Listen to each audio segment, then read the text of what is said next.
रहमत खुदा की तेरी चौखट पे बरसती नजर आए, कि रहमत खुदा की तेरी चौखट पे बरसती नजर आए, हर लम्हा तेरी तकदीर संवरती नजर आए, बिन मांगे मिले जो तू कुछ चाहे, बिन मांगे मिले जो तू कुछ भी चाहे, कर कुछ ऐसा काम की दुआ खुद ब खुद तेरे हाथों को तरसती नजर आए। स्वागत है आप सभी का आपके अपने YouTube channel self study for you में। दोस्तों, प्रश्नावली 3.2 क्लास 10th की मैथ क्वेश्चन नंबर 4 का पहला और दूसरा प्रॉब्लम आपके सामने लेके हाजिर हो गया हूं।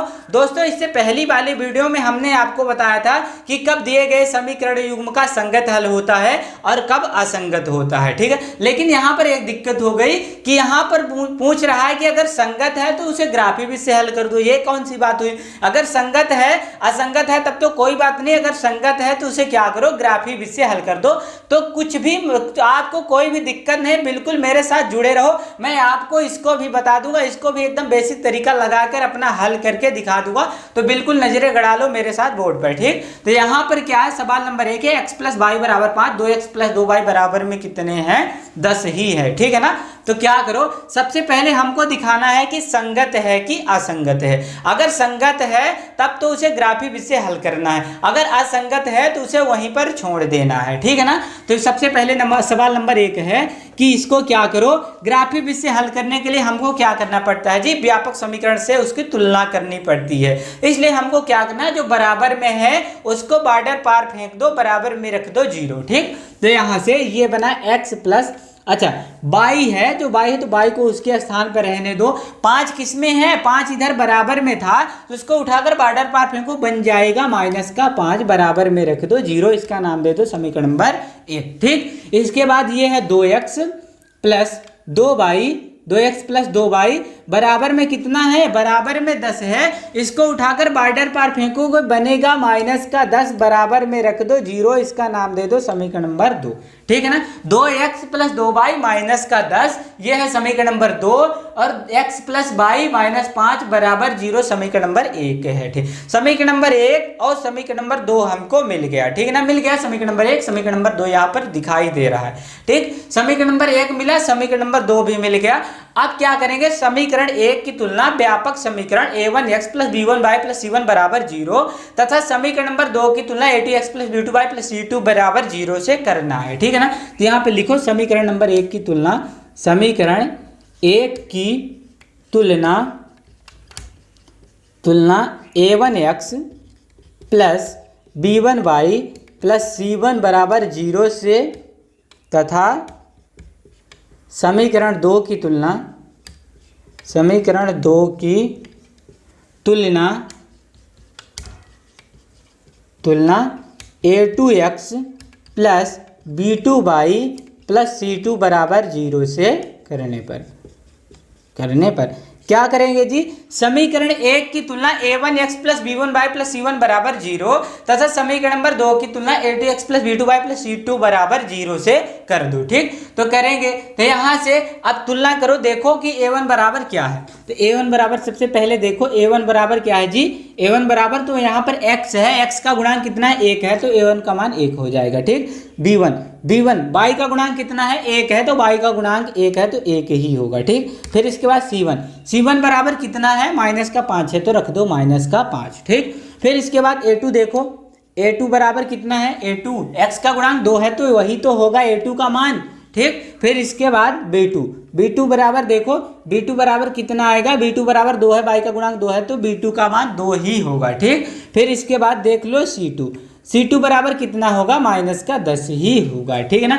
हमको क्या करना है, दिखाना है कि संगत है कि असंगत। अच्छा, संगत असंगत में हमने आपको क्या बताया था, सबसे पहले अनुपातों में इसको लिखना है, ठीक है ना। अनुपातों में लिखकर जांच करना है कि देख लो कि अनुपात में वो संगत है कि असंगत है। तो सबसे पहले अनुपात में लिखो, अनुपात का मतलब होता है बटे में कर दो, ठीक है ना।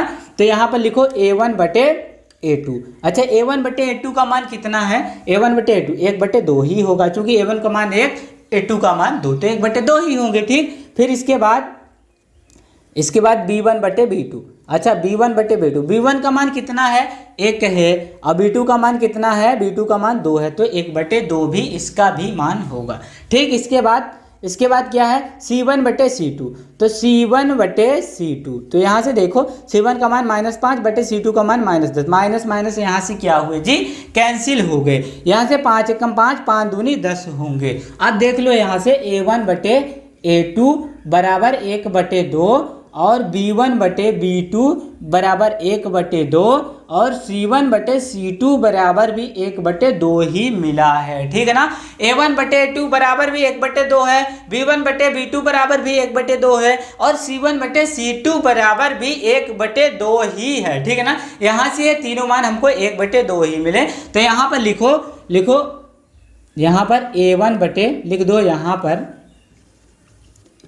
पर A1/A2 बराबर B1/B2 बराबर C1/C2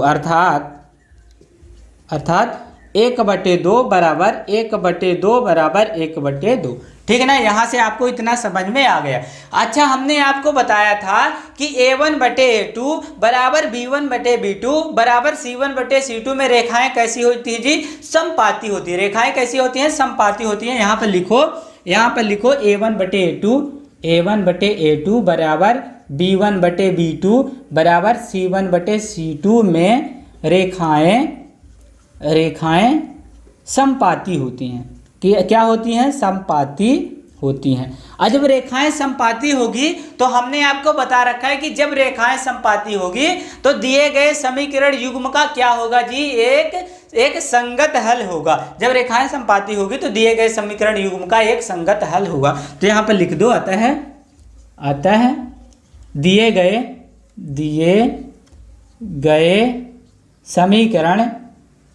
समीकरण युग्म का एक संगत हल होगा, ठीक। यहाँ से ये बात आपके समझ में आ गई।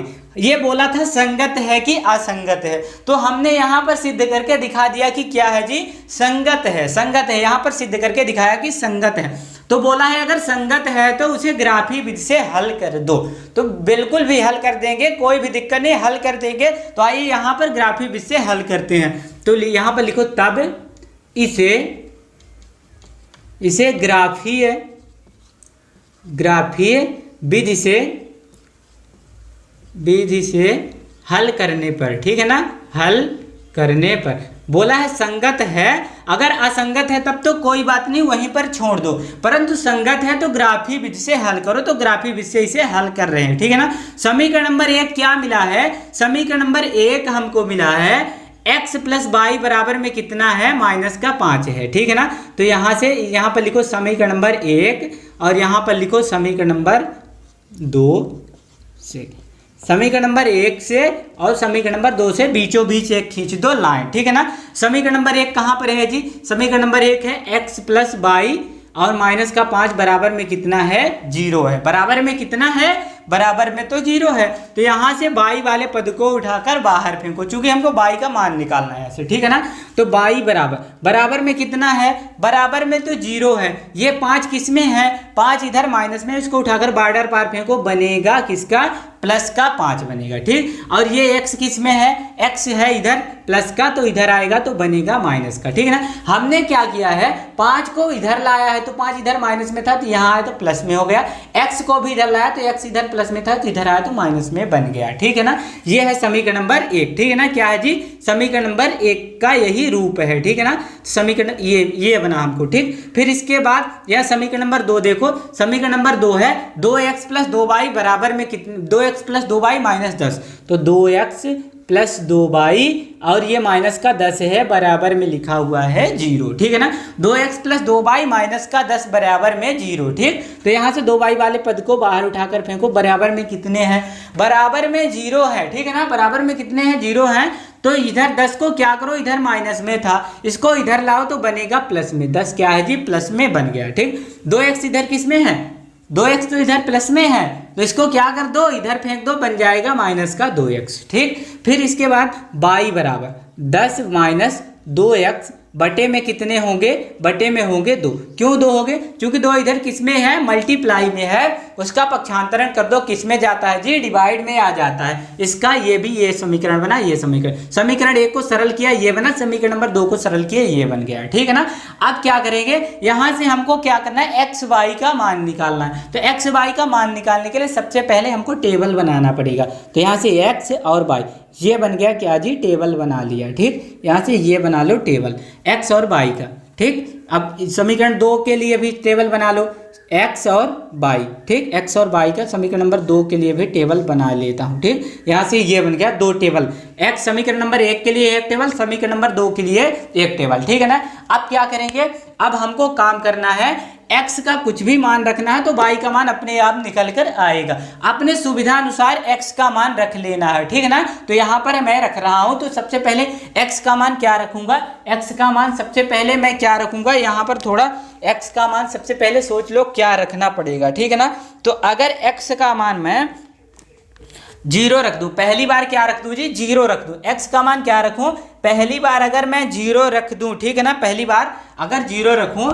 तो यहाँ पर देखो y बराबर, x का मान पहली बार क्या रख रहा हूं, 0 रख रहा हूं। तो यहाँ से 5 माइनस 0, x का मान 0 रखा, तो यहाँ से क्या मिला, y का मान क्या मिलेगा, y का मान 5 ही तो मिलेगा।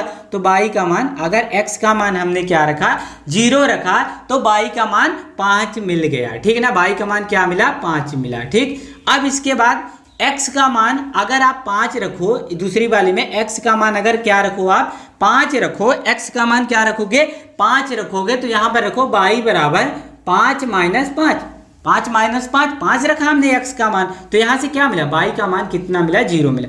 तो x का मान जब हमने 0 रखा तो 5 मिला, जब 5 रखा तो क्या मिला, 0 मिला, ठीक है ना। अब समीकरण 2 में भी ऐसा ही कर लो, ठीक है ना, समीकरण 2 में भी ऐसा करो, ठीक। तो यहाँ पर y बराबर क्या है जी, y बराबर 10 minus 2x, 10 minus 2 into x का मान इस बार फिर भी क्या रख रहे हैं, 5, 0 ही रखो। इस बार पहले इसमें भी क्या कर दो, वही मान रख दो, तो 0 रखोगे, तो अगर एक्स का मान 0 रखोगे बटे 2, तो यहाँ से y बराबर हमको मिलेगा 10 माइनस प्लस का गुणा माइनस होता है, 0 में 2 का गुणा, 0 बटे 2, 2 कम 2, 2 पंचे 10 होते हैं। तो यहाँ से अगर x का मान हमने क्या रखा, x का मान 0 रखा, तो y का मान कितना मिला, y का मान 5 मिल गया, ठीक है ना। अब एक बार फिर अब क्या करेंगे, एक बार फिर 5 ही रखेंगे, ठीक है ना। तो यहाँ से y बराबर 10 माइनस 2 इंटू 5, एक्स का मान 5 रखा, x के स्थान पे रख दो 5, ठीक है ना। बटे में कितने जाएंगे, 2 जाएंगे, तो y बराबर 10 माइनस प्लस का गुणा माइनस 5 दूनी 10 बटे 2, तो यहाँ से 10 में 10 कटेंगे तो कितने मिले, 0 बटे 2 यानी 0 ही मिलेंगे, ठीक है ना, 0 ही मिल गए। तो हमने x यहाँ पर समीकरण नंबर 1 का भी टेबल तैयार कर लिया, समीकरण नंबर 2 का भी टेबल तैयार करके रख लिया। अब क्या करना है, टेबल हमारा तैयार है, अब क्या करेंगे, अब हम क्या करेंगे, इसका ग्राफ बनाएंगे। क्या बनाएंगे जी, ग्राफ बनाएंगे। तो सबसे पहले ग्राफ बनाने के लिए यहाँ पर 2 लाइनें खींच लो, ग्राफ बनाने के लिए 2 लाइनें खींचो, तो 2 लाइन खींच लो यहाँ पर 2 लाइनें खींचो ग्राफ बनाने के लिए, ठीक है ना। तो यहाँ से ग्राफ बनाने के 2 लाइनें खींचो, एक ऐसी और एक ऐसी, ठीक है ना, एक क्षैतिज एक ऊर्ध्वाधर, इसका नाम x दो, इसका नाम x डैश दो, इसका नाम y दो, इसका नाम y डैश दो, ठीक है ना। अच्छा x वाले में क्या होता है, x वाले में पॉजिटिव नंबर होते हैं और डैश, अच्छा जो अकेला होता है उसके साथ पॉजिटिव नंबर, जो डैश में होता है उसके साथ निगेटिव नंबर हो जाते हैं, ठीक है ना। तो यहाँ पर 0 रखो, 1 2 3 4 5 6 7 8 तक ले लो, ठीक है ना। इसके बाद निगेटिव नंबर -1 -2 -3 -4 -5 -6, ठीक। अब यहाँ से करो इसको यहाँ पर पॉजिटिव नंबर 1 2 3 4 5 6 7 8 तक इसको भी ले लो। यहाँ पर -1 -2 -3 -4 -5 -6 -5 -6 -7 इतने मान हमने यहाँ पर इतने संख्या तक ले लिया, ठीक। यहाँ पर जब हमने पहले वाले समीकरण से देखो, पहले वाले समीकरण जब हमने x का मान क्या रखा, 0 रखा, x का मान क्या रखा जी, 0 रखा, तो x का मान 0 यहीं पर तो आएगा क्योंकि x पॉजिटिव है, 0 पॉजिटिव है, निगेटिव तो नहीं है, तो यहाँ पर यहीं पर आएगा, ठीक। और फिर y का मान कितना मिला, 5 मिला, y किस में है, पॉजिटिव नंबर है, तो यहाँ पर पॉजिटिव वाले में ही ढूंढो, तो यहाँ पर 5 मिला, ठीक। तो यहाँ पर क्या हुआ, जब x का मान हमने 0 रखा तो y का मान कितना मिला, 5 मिला। फिर इसके बाद जब x का मान हमने क्या रखा, यहाँ पर लिख दो, यहाँ पर एक लाइन ऐसे बना दो कि कितना 0 और 5, 0 और 5 पर, ठीक, 0 यहाँ पर ऐसे कर दो, 0 और 5, ठीक। फिर इसके बाद जब x का मान मैंने 5 रखा, x का मान क्या रखा जी, 5 रखा, तो y का मान कितना मिला, y का मान 0 मिला, तो y का मान 0 यहीं पर आएगा, ठीक। तो ये लाइन एक हमको मिल गई, ठीक है ना, ये लाइन एक मिली। तो ये इसको यहाँ से बिल्कुल यहाँ से इसको मिलाओ, यहाँ पर इसको मिटा दो पहले, फिर इसके बाद लिखते हैं, ठीक। तो यहाँ से इस लाइन को ऐसे यहाँ से मिला दो, ठीक, सोच, ठीक। यहाँ से ये लाइन क्या हो गई जी, मिल गई, ठीक, ये लाइन मिली, ठीक। यहाँ से ऐसे इसको मिला दो, यहाँ पर पहले में जब हमने x का मान 0 रखा तो y का मान कितना मिला, 5 मिला, तो यहाँ से 0 और 5। फिर दूसरे में क्या रखा, जब 5 रखा तो 0 मिला, जब हमने x का मान 5 रखा तो y का मान कितना मिला, 0 मिल गया, ठीक। अब दूसरे वाले समीकरण में देखो, दूसरे वाले समीकरण में जब हमने x का मान 0 रखा, x का मान क्या रखा जी, 0 रखा, तो y का मान कितना मिला, y का मान 5 ही मिला, ठीक है ना। फिर इसके बाद जब x का मान 5 रखा तो x का मान जब फिर 5 रखा तो y का मान कितना मिला, y का मान 0, मतलब वही रेखा मिल रही है हमको। तो दूसरी वाली रेखा को, पहली वाली रेखा को हमने ऐसे एकदम गाढ़ी लाइन से खींच दिया है, दूसरी वाली रेखा को क्या करो आप कि क्या करो, डैश डैश से खींच दो, ठीक है ना, डैश डैश ऐसे, ये डैश डैश डैश से खींच दो, तो आपको समझ में आ जाएगा कि यानी पहली वाली रेखा फिर वहीं पर है, पहली वाली रेखा भी वहीं पर है, और दूसरी वाली भी रेखा क्या है जी, वहीं पर है, ठीक है ना। ये बात आपके समझ में आ गई होगी।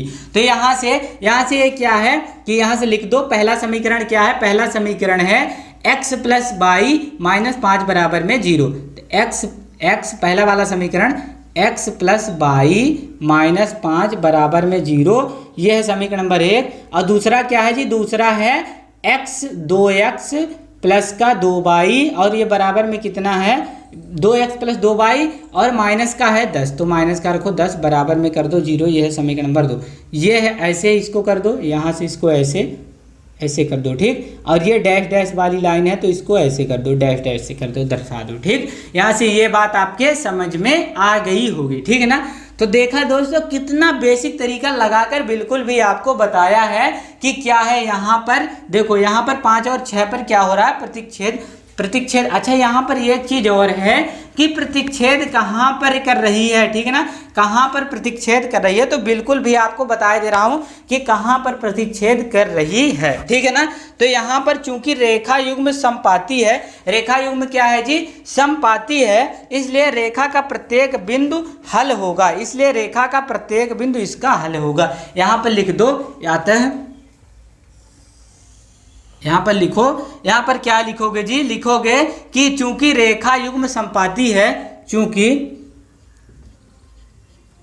रेखा युग्म समपाती है, चूंकि रेखा युग्म हमने पहले आपको बताया है कि रेखा युग्म क्या है, समपाती है, तभी तो इसका संगत हल हुआ है, ठीक है ना। रेखा युग्म समपाती है, इसलिए रेखा का प्रत्येक बिंदु इसका हल होगा, इसलिए रेखा का प्रत्येक बिंदु इसका हल होगा, इसलिए रेखा का प्रत्येक बिंदु इसका क्या होगा जी, रेखा का प्रत्येक बिंदु इसका क्या होगा, हल होगा, ठीक है ना। ये बात आपके समझ में आ गई होगी। तो ये अतः कह सकते हैं कि युक्त रैखिक समीकरण के अनंतशः अनेक हल होंगे। तो हम कह सकते हैं जी कि इसलिए युक्त रैखिक समीकरण युग्म के अनंतशः अनेक हल होंगे, अनंतशः अनेक हल होंगे, अंततः अनेक हल होंगे। तो ये बात आपके समझ में आ गई होगी, ठीक है ना। क्या हो गया, इसके अंततः अनेक हल होंगे। चूंकि रेखाएं क्या रही जी, समपाती रही हैं, इसलिए इसके क्या होंगे, इसलिए इस रेखा का प्रत्येक बिंदु इसका हल होगा, और जब हल हुआ तो इसलिए युक्त रैखिक समीकरण युग्म के अंततः अनेक हल हो सकते हैं, अनेक हल हो जाएंगे, ठीक है ना। तो ये सवाल आपके समझ में आ गई हो। अब उठाते हैं दूसरी नंबर सवाल, ठीक है ना। दूसरी नंबर सवाल देखो, दूसरी वाली को भी समझो, ठीक। दूसरी नंबर सवाल क्या है,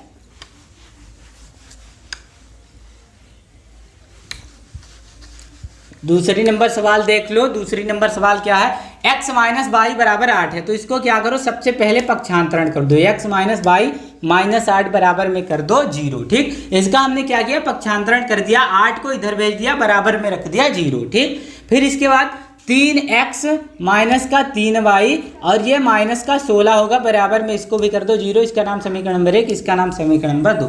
समीकरण नंबर 1 और समीकरण नंबर 2 हमको मिल चुके हैं, ठीक है ना। इसको भी 16 को बराबर को उधर भेज दिया, हो गया माइनस का, और बराबर में रख दिया 0, ठीक। अब समीकरण 1 की तुलना कर लो, यहाँ पर लिख दो समीकरण 1 की तुलना व्यापक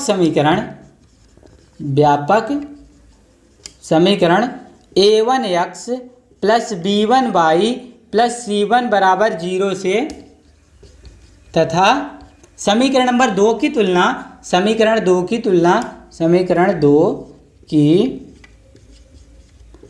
तुलना a2x plus b2y plus c2 बराबर 0 से करने पर क्या करेंगे जी, समीकरण 1 की तुलना a1x plus b1y plus c1 बराबर 0 और समीकरण नंबर 2 की तुलना a2x plus b2y plus c2 बराबर 0 से कर दो। अच्छा, यहाँ पर दिखाना क्या है, दिखाना है कि संगत है कि असंगत है। तो संगत और संगत के लिए सबसे पहले इसको अनुपातों में लिखना पड़ता है। तो लिखो अनुपात में, यहाँ पर सबसे पहले a1 का मान निकाल लो। a1 बराबर कितना है, a1 बराबर 1 है। चूंकि x का गुणांक कितना 1 है, तो 1 ही होगा। b1 बराबर क्या होगा, b1 बराबर y का गुणांक -1 है, तो रख दो -1, ठीक। फिर c1 बराबर कितना है, c1 बराबर होगा -8। c1 बराबर क्या होगा, -8 होगा, चूंकि -8 है। अब a2 बराबर क्या होगा, 3 होगा। b2 बराबर क्या होगा, -3 होगा। और c2 बराबर क्या होगा, c2 बराबर -16 ही होगा, ठीक। c2 बराबर क्या होगा, -16 होगा, ठीक। अब हमको क्या करना है, a1 b1 c1 a2 b2 c2 का मान मिल चुका है, ठीक है ना, मिल गया। अब क्या करेंगे, अब इसको अनुपात में लिखेंगे, चूंकि हमको दिखाना है कि संगत है कि असंगत। तो अनुपात में लिखो a1 बटे a2 बराबर 1/3, फिर b1 बटे b2 बराबर -1/-3, ठीक है ना। फिर c1 बटे c2, तो यहाँ से -8/-16, ठीक। तो यहाँ से -8 कमा 8 दूनी 16 हुई, माइनस ये भी कट गए, ठीक है ना। तो क्या मिला, a1 बटे a2 बराबर 1/3, b1 बटे b2 बराबर 1/3 और c1 बटे c2 बराबर 1/2।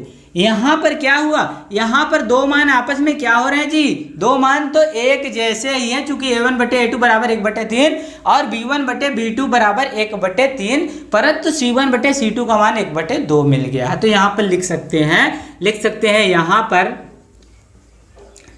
पर a1 बटे a2 बराबर b1 बटे b2 बराबर नहीं है c1 बटे c2। दो मान तो बराबर है, तीसरा मान बराबर नहीं है, अर्थात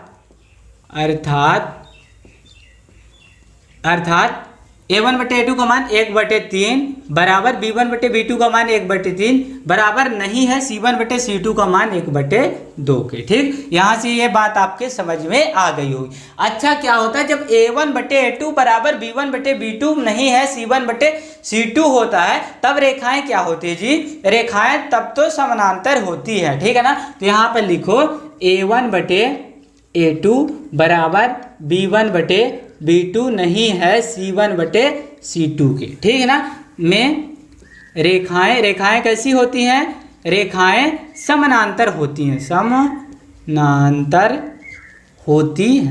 A1/A2 में समानांतर होगी। A1/A2 बराबर यहाँ पर सॉरी बराबर हो A1/A2 बराबर B1/B2 बराबर नहीं है C1/C2 में रेखाएं क्या होगी, समानांतर होंगी। और जब रेखाएं समानांतर होती हैं तो हमने आपको बता रखा है कि जब रेखाएं समानांतर होगी तो दिए गए रैखिक समीकरण युग्म का क्या होगा जी, एक असंगत हल होगा।